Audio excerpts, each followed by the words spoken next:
તો ગાઈસ પહેલાં લોકો સ્કૂલ કોલેજ બંક કરતા હતા ને આજે અમે દુકાન બંધ કરી છે. યસ, તો અમે અત્યારે જઈ રહ્યા છે વોચ લેવા, કારણ બહુ જ ટાઈમથી લેવી હતી. તો બહુ જ બધી વોચ જોયા પછી એને એક વોચ ફાઇનલ કરીને લીધી છે.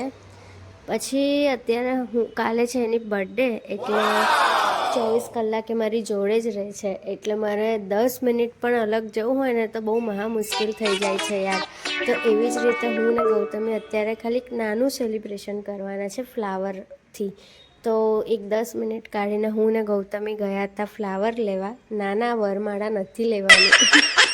બસ તો ચોકલેટ અને આ ફૂલો લઈને હું આવી ગઈ હતી ઘરે, અને 10 મિનિટમાં તો એના ફોન પર ફોન આવી ગયા હતા. તો મારે બીજું તો શું પ્લાનિંગ કરવું યાર. અત્યારે તો ગયો છે દાઢી કરાવવા માટે. બસ હમણાં આવશે તો હું કરીશ. બસ તો તમે નેક્સ્ટ લોંગ વિડીયો જોજો અને સબસ્ક્રાઈબ કરજો. બાય.